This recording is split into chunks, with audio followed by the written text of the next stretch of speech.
प्रभु तेरी वाणी जीवन की रोटी, नैनों की ज्योति अंधेरा मिटाती।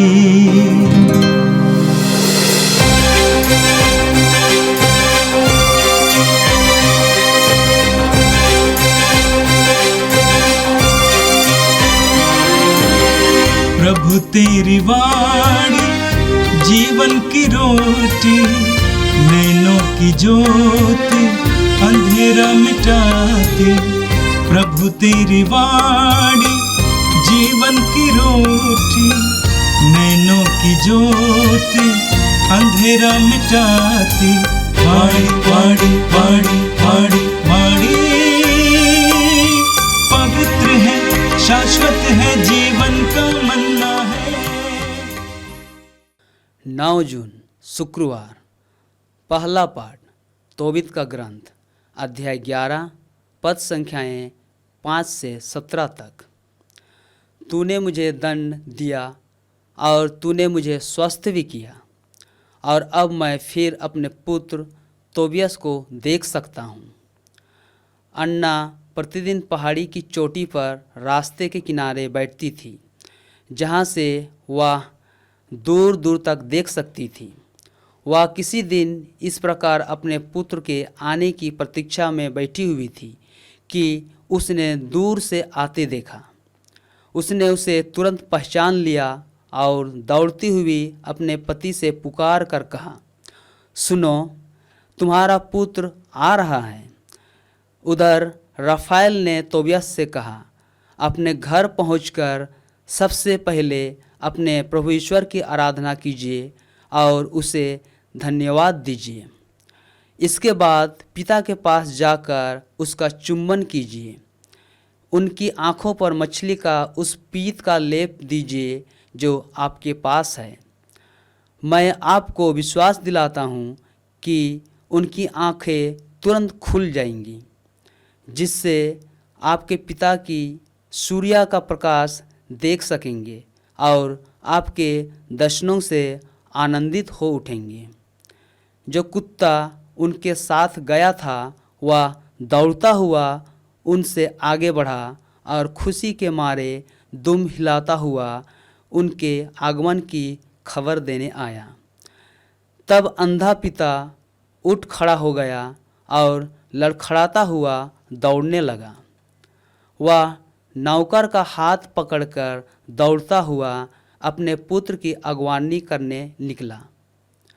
उसने उसे गले लगा लिया और उसका चुम्बन किया। उसकी पत्नी ने भी यही किया और दोनों आनंद के अतिरिक्त से रोने लगे। ईश्वर की आराधना तथा धन्यवाद करने के बाद वे बैठ गए। तब तोबियास ने मछली का कुछ पीत लेकर अपने पिता की आँखों पर लगा दिया। आधा घंटा प्रतीक्षा करने के बाद अंडे की झिल्ली की तरह एक सफ़ेद पदार्थ उसकी आँखों से निकलने लगा। तोबियास ने उसे पकड़कर अपने पिता की आँखों से अलग कर दिया और उसी समय उसकी आँखों में फिर ज्योति आ गई।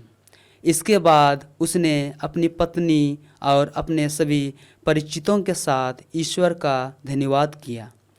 तोबित ने कहा, हे प्रभु इस्राएल के ईश्वर, मैं तेरी स्तुति करता हूँ। तूने मुझे दंड दिया और तूने मुझे स्वस्थ भी किया, और अब मैं फिर अपने पुत्र तोबियस को देख सकता हूँ। यह प्रभु की वाणी है। संत मार्कुस के अनुसार पवित्र सुसमाचार अध्याय 12 वाक्य 35 से 37 तक। ईसा ने मंदिर में शिक्षा देते समय यह प्रश्न उठाया, शास्त्री लोग कैसे कह सकते हैं कि मसीह दाऊद के पुत्र हैं? दाऊद ने स्वयं पवित्र आत्मा की प्रेरणा से कहा, प्रभु ने मेरे प्रभु से कहा, तुम तब तक मेरे दाहिने बैठे रहो जब तक मैं तुम्हारे शत्रुओं को तुम्हारे पैरों तले न डाल दूं। दाऊद स्वयं उन्हें प्रभु कहते हैं, तो वह उनके पुत्र कैसे हो सकते हैं? एक विशाल जन समूह बड़ी रुचि से ईसा की बातें सुन रहा था। यह प्रभु का दिव्य सुसमाचार है। क्रिस्त प्रभु की जय। मेरे प्रिय भाई और बहनों, आज के सुंदर दिन के लिए, इस पवित्र दिन के लिए हम प्रभु को धन्यवाद दें। वैसे हमें हर पल के लिए प्रभु को धन्यवाद देना चाहिए, क्योंकि जीवन ईश्वर की ओर से हमारे प्रति, हमारे लिए एक बहुत बड़ा उपहार है, और हमारी हर एक सांस ईश्वर की ओर से हमारे लिए एक बहुत बड़ा तोहफा है। उत्पत्ति ग्रंथ में हम पढ़ते हैं कि ईश्वर ने आदम को मिट्टी से गढ़ा और उसके नथनों में प्राण वायु फूंका। ईश्वर प्रतिपल हमारे नथनों में प्राण वायु फूंकता है। इसीलिए हमें जीवन के वरदान के लिए, हर एक सांस के लिए प्रभु को धन्यवाद देने की जरूरत है। आज का पहला पाठ तोबीत के ग्रंथ के अध्याय 11 से लिया गया था। प्रभु यीशु यूहन्ना के सुसमाचार के अध्याय 16 उसके वाक्य 20 में कहते हैं, तुम शोक मनाओगे लेकिन तुम्हारा शोक आनंद में बदल जाएगा। प्रभु कहते हैं तुम्हारा शोक आनंद में बदल जाएगा। आज के पाठ में हमने तोबियास की घर वापसी के बारे में सुना। तोबियास स्वर्गदूत राफेल के साथ अपने घर वापस लौटता है। जब उसकी मां को पता चलता, उसकी मां हन्ना दौड़ पड़ती है, अपने पुत्र को गले से लगाती है। जब उसके पिता तोबीत को पता चला तो लड़खड़ाते हुए उसकी ओर जाता है, हालांकि वो अंधा था। स्वर्गदूत राफेल के आदेश के अनुसार तोबियास मछली के पित्त को लेके आता है और अपने पिता की आंखों में लगाता है और मोतियाबिंद की उस झिल्ली को अपनी उंगलियों से निकाल देता है। उसके पिता की आंखें खुल जाती हैं और अपने पुत्र को देखता है।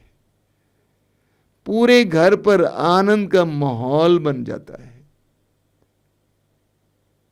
तोबीत अपने पूरे परिवार के साथ ईश्वर को धन्यवाद देता है। तोबियास ये भी कहता है कि मेरे पीछे आपकी बहू आ रही है। सब उनकी अगुवानी करने के लिए चले जाते हैं। तोबीत कितने दुख से गुजरा था, गरीबी से गुजरा था, अंधापन से गुजरा था, एकाकीपन से गुजरा था, समाज से तिरस्कार से गुजरा था, लेकिन अब सब बदल गया। मेरे प्रिय भाई और बहनों, प्रभु यीशु की वो बात हर विश्वासी, हर मसीही के जीवन में पूर्ण होती है। तुम्हारा शोक आनंद में बदल जाएगा। तुम्हारा शोक आनंद में बदल जाएगा। एक विश्वासी को, एक मसीही को बराबर इस बात को दोहराना चाहिए और याद रखना चाहिए। एक विश्वासी के जीवन में कभी भी हमेशा के लिए दुख नहीं दिया जाता है। दुख का एक अर्थ होता है, एक उद्देश्य भी होता है। प्रभु यीशु ने स्वयं दुख भोगा। वे क्रूस पर चढ़ाए गए, क्रूस पर मार डाले गए, दफनाए गए, लेकिन उनकी जिंदगी का अंत वहां नहीं था। तीसरे दिन महिमा के साथ जी उठे। इस सत्य को बराबर हमें याद रखना चाहिए। कई लोग अपने जीवन में बहुत नकारात्मक जीवन जीते हैं। उनके मन में नकारात्मकता बनी रहती है, नहीं कभी ठीक नहीं होगा, ये परिस्थिति कभी बदल नहीं सकती है। एक विश्वासी को कभी भी ऐसा नहीं सोचना चाहिए।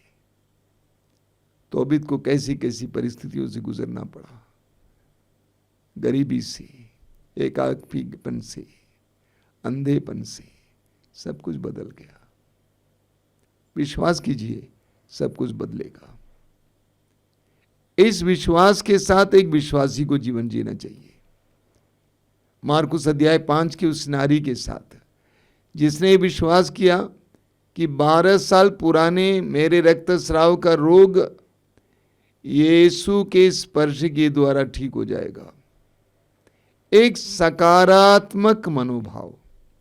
आज के पहले पाठ से हमें यही संदेश मिलता है, हम सभी सकारात्मक बने, ये विश्वास करें कि परिस्थितियां बदलेंगी, हमारा दुख आनंद में बदल जाएगा। ये बात हमारे मन में बार बार गूंजती रहे, ताकि ये हमारे जीवन में प्रभु की आशीष के लिए माध्यम बने। और आज का सुसमाचार मार्कुस के सुसमाचार के अध्याय 12 से लिया गया था। यीशु ईश्वर के पुत्र हैं, यीशु संसार के मुक्तिदाता हैं। यीशु ने अपने मृत्यु और पुनरुत्थान के द्वारा यह प्रमाणित किया कि मैं प्रभु हूं। और यही कारण है कि प्रभु यीशु के पुनरुत्थान के बाद जब प्रभु ने थॉमस को दर्शन दिया, तो थॉमस ने कहा कि मेरे प्रभु मेरे ईश्वर, मेरे प्रभु मेरे ईश्वर। यीशु पुनरुत्थान के द्वारा हमारे प्रभु बनते हैं। यीशु ने प्रकट किया कि वे वो ईश्वर हैं। संत पौलुस रोमियो के पत्र के अध्याय 10 वाक्य 9 में कहते हैं, यदि आप मुख से स्वीकार करते हैं कि यीशु प्रभु हैं और हृदय से विश्वास करते हैं कि ईश्वर ने उन्हें मृतकों में से जिलाया है, तो आपको मुक्ति मिलेगी। यीशु प्रभु हैं। आज के सुसमाचार में प्रभु यीशु लोगों को शिक्षा देते हैं। वचन में लिखा हुआ है, ईसा ने मंदिर में शिक्षा देते समय यह प्रश्न उठाया, शास्त्री लोग कैसे कह सकते हैं कि मसीह दाऊद के पुत्र हैं? दाऊद ने स्वयं पवित्र आत्मा की प्रेरणा से कहा, प्रभु ने मेरे प्रभु से कहा, तुम तब तक मेरे दाहिने बैठे रहो जब तक मैं तुम्हारे शत्रुओं को तुम्हारे पैरों तले ना डाल दूं। माना जाता है कि स्तोत्र ग्रंथ दाऊद के द्वारा लिखा गया है और स्तोत्र ग्रंथ के 110 अध्याय 110 वाक्य 1 में यह लिखा हुआ है, प्रभु ने मेरे प्रभु से कहा, तुम तब तक मेरे दाहिने बैठे रहो जब तक मैं तुम्हारे शत्रुओं को तुम्हारे पैरों तले ना डाल दूं। यहूदी शास्त्रियों का यह सोचना था कि दाऊद का पुत्र इस्राएल का मसीहा बनेगा, जो इस्राएल राष्ट्र को पुनः स्थापित करेगा, जो इस्राएल राष्ट्र को रोमी सम्राट से छुटकारा दिलाएगा। प्रभु यीशु इस बात को का खंडन करते हैं। प्रभु कहते हैं कि कैसे दाऊद अपने पुत्र को प्रभु कह सकते हैं। यह एक भविष्यवाणी है और यह भविष्यवाणी जो दाऊद ने स्तोत्र 110 वाक्य 1 में दी है, वह यीशु मसीह में पूर्ण होती है। यीशु का जन्म दाऊद के वंश में हुआ था। नाजरत निवासी यीशु दाऊद के वंश में जन्म लिया था और यीशु मसीह है। संत पौलुस तिमोथी के पत्र के अध्याय 2 वाक्य 8 में कहते हैं, दाऊद के वंश में जन्मे मृतकों में से पुनर्जीवित यीशु मसीह को बराबर याद रखो। दाऊद के वंश में जन्मे मृतकों में से पुनर्जीवित यीशु मसीह को बराबर याद रखो। वचन में लिखा हुआ है, एक विशाल जन समूह बड़ी रुचि से ईसा की बातें सुन रहा था। प्रभु यीशु पवित्र ग्रंथ की बातों को लोगों को समझाते थे। विशेष करके अपने बारे में पवित्र ग्रंथ में जो भविष्यवाणियां दी गई हैं, उन भविष्यवाणियों को लोगों को समझाते थे। पवित्र आत्मा के द्वारा प्रभु यीशु एक एक बात लोगों को समझाते थे और लोगों को ये बातें समझ में आ रही थी, इसीलिए वे बड़ी रुचि से सुनते जा रहे थे। पवित्र वचन के व्याख्यान के द्वारा हमें आनंद मिलता है। प्रभु यीशु ने स्वयं कहा है, यूहन्ना के सुसमाचार के अध्याय 15 वाक्य 11 में, मैंने तुमसे ये सब बातें इसीलिए कही हैं कि मेरा आनंद तुम में हो और तुम्हारा आनंद परिपूर्ण हो। प्रभु यीशु की एक एक बात को लोग बड़ी रुचि से सुनते थे। आइए हम प्रार्थना करें। प्रभु यीशु, हम तुझे धन्यवाद देते हैं इस सुंदर समय के लिए, तेरे दिव्य वचनों के लिए धन्यवाद देते हैं। उसमें छिपे हुए रहस्यों के लिए धन्यवाद देते हैं। हम तुझे धन्यवाद देते हैं क्योंकि तू इस संसार में आया हमारे उद्धार के लिए, हमें प्रकाश दिखाने के लिए। तूने स्वयं कहा कि मैं संसार की ज्योति हूं और जो मेरा अनुसरण करता है वो कभी अंधकार में भटकता नहीं रहेगा। तूने हमें अपने पवित्र वचनों के द्वारा, जीवन के द्वारा, अपनी कृपा के द्वारा ज्योति दिखाई है। धन्यवाद यीशु।